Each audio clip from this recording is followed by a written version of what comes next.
Hello everyone.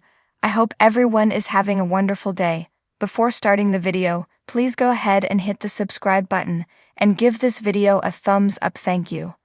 The Young and the Restless. Harrison joins the party planning for Nikki, Jack backs his sister, and Daniel opts out of Phyllis' plan. All products and services featured are independently chosen by editors.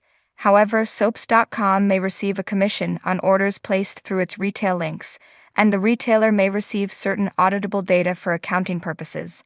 At the park, Harrison wants Claire's advice about what to get Nikki for her birthday. So far, his ideas are a microscope and cotton candy machine, which would stay at his house. Claire teases that if Kyle's paying, they should go big and get something as fancy as Gigi is. Harrison nods. That sounds great. They joke about buying Nikki expensive jewelry or a horse. Harrison would name a Narrison after him and Nikki, or Naverson. Claire turns more serious to suggest something smaller and more personal. Harrison asks her what she bought when she was a kid, but remembers she grew up with a witch. Claire and Harrison agree the thought of Jordan doesn't scare them as much anymore. Getting back to the gift, Harrison puts his fingers in his ears to have thinkin' time. Eventually, Harrison shouts, "I've got it." He'll make something for Nikki. Claire and Kyle approve. The kid urges Kyle to get him the horse and then he'll reveal his plan. Finally, it comes out that he wants to do a family book for his Gigi. He moves away from them to do more thinking. Kyle thanks Claire for skipping work for this. They talk about being the boys' safety net. The conversation turns to the party and getting Victor on board. Then they can live together in peace. They share a laugh about Pietro's ideas, and Claire is sure Kyle will make Victor change his mind. Kyle's unconvinced but loves her optimism. Harrison watches as they kiss. Kyle muses about having to find the magic switch that changes Victor's mind about him.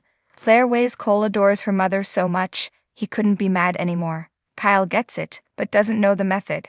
Ashley creeps into the Abbott house and calls out, "Hello."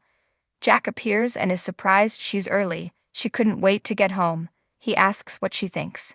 Ash says it's worse than she thought it would be. What the hell was Diane thinking? Jack begins to panic and then she smiles. What's not to love? Diane did a fabulous job. Diane on the stairs hears this. Diane joins them and Ashley tells her she did a wonderful job. Diane tells her how much her approval means. Ash says John would have loved it too. He had very good taste. She thanks her for giving their home the respect it deserves. Jack admits he's relieved for both of their sakes. Ashley asks for a minute alone with her brother.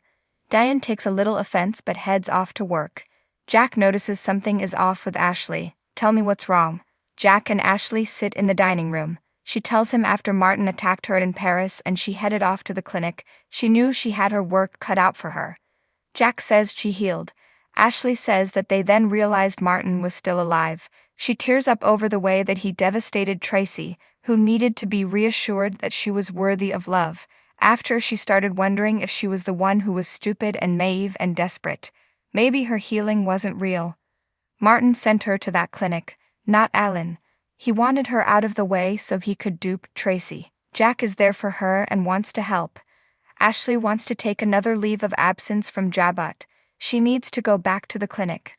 Ashley won't go back there. None of the administrators knew the difference between Martin and Alan, but she will work with her therapist elsewhere.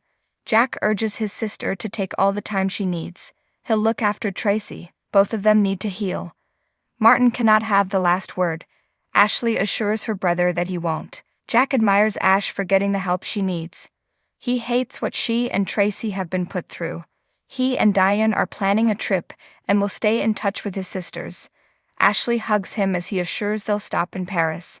Jack goes into work at Jabot and tells Diane that Ashley has decided to go back to Paris and do some intensive work with her therapist. He wants to believe she's fine. Diane worries they should postpone their trip, but he won't hear of it. They'll keep tabs on his sisters.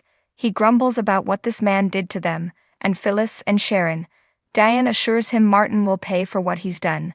Jack asks, "Will it ever be enough?" Ashley cries as she talks to John. "Please, please, please help me be as brave as Jack thinks I am." Daniel meets Phyllis at Crimson Lights and tells his mother she seems a little manic. She tells him she's going to DC with Amanda because she works with Aristotle Dumas. she's meeting the man himself. Daniel asks when her appointment is and soon realizes Dumas doesn't know about this meeting, so it's an ambush. He wonders what she'll even say. Phyllis is presenting him with an incredible opportunity that's good for everyone, including you.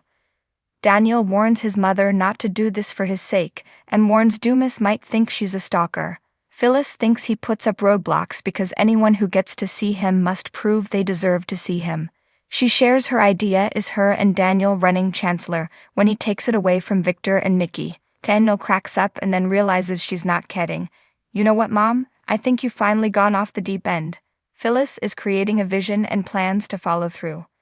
Daniel asks if Dumas would just hand over Chancellor to a stranger he's never met. Amanda thinks it's audacious and creative. She's on board. Daniel warns Amanda can be pragmatic. Phyllis warns he's hurting her feelings and making her mad at the same time. Nikki's not a better fit to run Chancellor than her. Daniel has nothing but respect for her abilities. He reminds her Summer is a part of the Newman family. Phyllis is just going to run the company. Daniel asks, and Victor's just going to shrug that off. He won't try to change her mind, but she'll have to count him out. He wants no part of it. Phyllis keeps trying to persuade him, but Daniel respectfully declines. She doesn't understand, is it me? Daniel says nothing has changed since the last time she offered him a job. Phyllis thinks he's smiling more. Daniel's glad it seems that way, but he doesn't want the stress of a job in a big company. Phyllis is trying to find something they can do together. Was he lying about wanting that just so he could cut her loose? Daniel needed time to get his head straight. Phyllis is glad to have the truth. She wasn't ready to hear it before, but she hears it now. Phyllis tears up. She just thought maybe she could find something to distract him. He assures her he'll be okay. He'll get better. Maybe then they can talk about work. For now, she needs to focus on herself and not worry about him. She tells him he wouldn't be able to stop worrying if it were Lucy. He'd do whatever he could to make her feel better. I will do whatever I can to fix this for you. Daniel says you can't. Phyllis acknowledges this and hugs him. I love you so much. Daniel wants to talk a little more about Dumas and Chancellor. Phyllis shrugs, I need a job. Daniel chuckles, that's not a job. It's an empire and she would be an empress. Is this about proving herself to everyone? Phyllis says yes. If Dumas took it over and gave it to her to run, it tells people in this town as a contender. They just see her mistakes and use her brain and talent and throw her out on her ass. They don't respect her, but they resent her. They never give her credit for anything because they're afraid she'd treat them the same way they treat her. If she ran Chancellor, everything would be different. I will talk to Dumas, and I will get Chancellor. You better believe I'll make it happen. Phyllis knows she exhausts Daniel and his sister. It's out of love. Daniel knows that, and he gets what she's looking for with Chancellor. Phyllis is there for him when and if she needs him. He hugs her and tells her to be brilliant and safe. He leaves and Phyllis gets a text from Amanda. Are you still coming? Phyllis replies, Dumas won't know what hit him. She then exhales and looks determined. Next on The Young and the Restless. Family and friends gather to celebrate Nikki, Lily stands her ground, and Dumas sends a cryptic. Thanks for watching this video. Please subscribe to our Young and Restless official news channel and stay with us.